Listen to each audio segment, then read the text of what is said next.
Shalom, ici Rav et docteur Yitzhak Shapira, et je vous adresse cette vidéo urgente avant Yom Kippour. J'espère sincèrement que vous écouterez attentivement cette vidéo. Soyez très attentifs à ce que je m'apprête à vous révéler. Priez, surtout à l'approche de ce Yom Kippour.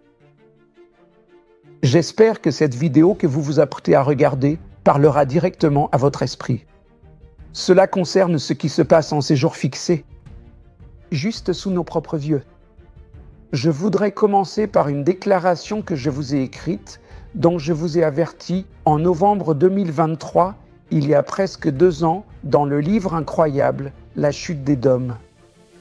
J'y ai soulevé les options et la possibilité que les États-Unis d'Amérique se révèlent être le nouvel Édom. Je sais que beaucoup d'entre vous seront contrariés et offensés par cela, en particulier mes amis américains. Je voudrais vous rappeler que je ne suis pas seulement israélien, je suis aussi américain, et je fais cette vidéo dans une grande détresse face à ma compréhension de la prophétie biblique. Écoutez ce que j'ai écrit il y a 2 ans dans La chute d'Édom, lorsque j'ai évoqué la possibilité que l'Amérique soit celle qui forcera Israël à accepter un accord de paix qui, en fin de compte, entraînera l'expansion des accords d'Abraham et finalement la guerre finale qui mènera à la venue du Mashiach. J'ai écrit que les États-Unis d'Amérique ont été très faibles dans l'administration de la justice en Iran, ce qui est un signal d'alarme pour les jours à venir.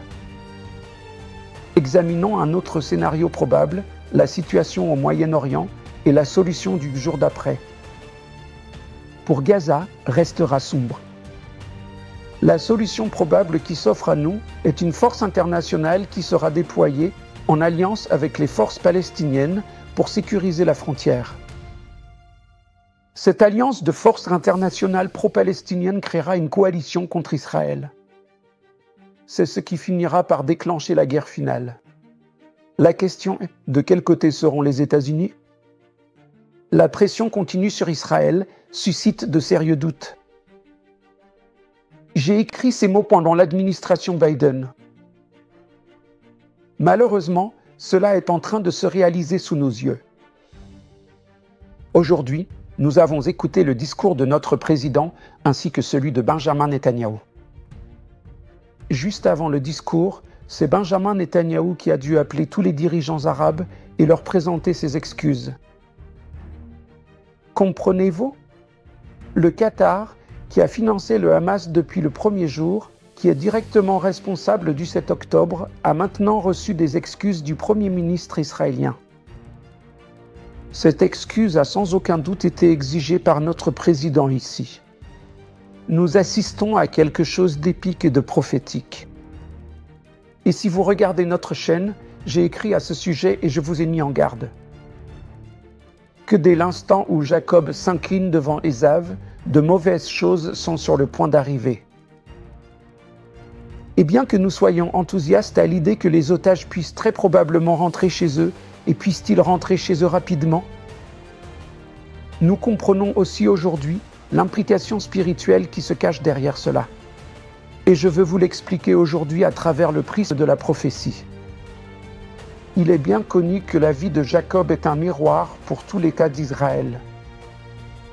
L'œuvre des pères est le signe pour les fils dans les derniers jours. Juste avant que Jacob ne rencontre Ésav, le texte dit dans Genèse 32 que Jacob envoya des messagers à Ésav avec un message. Et quel était le message pour Ésav ? Il dit « Ainsi parlerez-vous à mon seigneur Ésav, j'ai séjourné chez Laban et je suis resté avec lui jusqu'à présent. » Avez-vous remarqué comment Jacob a appelé Ésav ? Il l'a appelé en hébreu « Adoni, mon maître ». Qui est Édom ? Qui est le maître d'Israël en ce moment ? Aujourd'hui, nous avons la réponse sans l'ombre d'un doute. Et même si cela peut être inconfortable à entendre, il faut que vous l'entendiez. Le maître d'Israël est encore une fois Ésav, dont le nom est Édom, et il se révèle aujourd'hui sous la forme des États-Unis d'Amérique.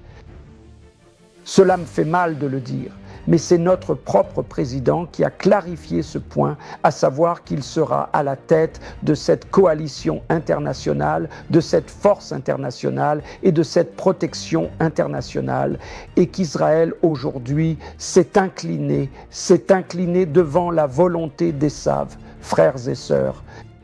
Cette soumission devant Ésav nous indique clairement que quelque chose de bien plus grand s'annonce à nous. Et nous devons le savoir et le comprendre, car aujourd'hui est le jour où Satan a été engendré dans le monde.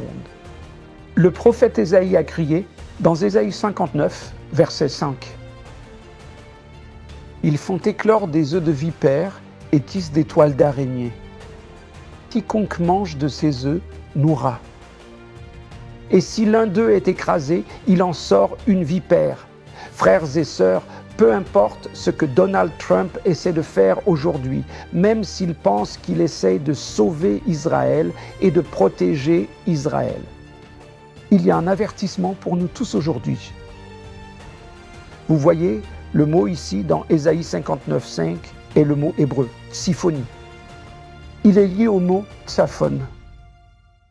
Il est dit que le malheur viendra du nord. Le mal viendra du nord.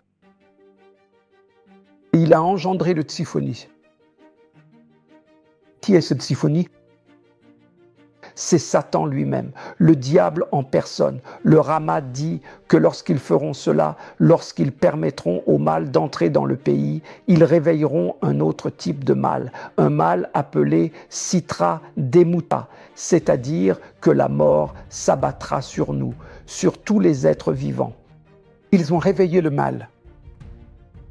Aujourd'hui, même s'il semble que quelque chose de bon soit arrivé dans le monde, quelque chose de plus grand encore est venu dans le monde, un mal a été réveillé, différent de tout autre mal que nous avons vu jusqu'à présent. Ésaïe 59, verset 7 dit « Leurs pieds courent après le mal. Ils se hâtent de répandre le sang des innocents. Leurs projets sont des projets malveillants. Le ravage et la ruine sont sur leur route. Nos commentateurs disent qu'ils manquent de foi. Ils se trompent dans leur façon de penser et d'agir. Comme l'œuf de la vipère, ils donneront naissance à la grande vipère. Satan lui-même, à travers leur processus de pensée, un fruit amer va naître. Leurs vexations sont comme des toiles d'araignée, qui sont des plans de chaos. Aujourd'hui, le chaos est né. Et ceux qui acceptent cet accord de paix, eux-mêmes mourront. Malheur aux nations qui ont fait pression sur Benjamin Netanyahou aujourd'hui pour qu'il signe cet accord. Malheur à ceux qui brandissent leur drapeau et disent « Nous le faisons pour la paix, pour la paix ». L'expansion des accords d'Abraham qui s'abat sur nous en ce moment, ce sont les eux-mêmes qui mèneront à la naissance de Satan lui-même. Amis, frères et sœurs, j'ai écrit la chute d'Édom dans une grande détresse et pour vous avertir, pour vous dire que le temps presse. Et aujourd'hui, un nouveau chapitre, un chapitre qui recèle un grand poison, sous forme de pilules enrobées comme un bonbon sucré, a été donné à Israël par Ésav lui-même. Et Israël, au lieu de mettre sa confiance en Dieu, l'a avalé. Mais ne vous y trompez pas, le Seigneur rit dans les cieux aujourd'hui, et son rire céleste est sur le point de se transformer en une grande colère contre les nations. Sachez-le et préparez-vous à cela. Ainsi, tout comme nous voyons maintenant l'expansion de ces accords de paix, la naissance d'un État palestinien satanique sous nos propres yeux, soyez certains que le Messie est en train de naître dans le monde, juste sous nos yeux. Préparons-nous à sa venue. Je vous exhorte aujourd'hui à lire la chute d'Édom. Cela ne me procure aucun plaisir de savoir que le Seigneur m'a révélé ces choses il y a plusieurs années et qu'elles se produisent maintenant. Préparons-nous. La naissance du Messie est imminente aussi. Choisissez-le avant Yom Kippourim.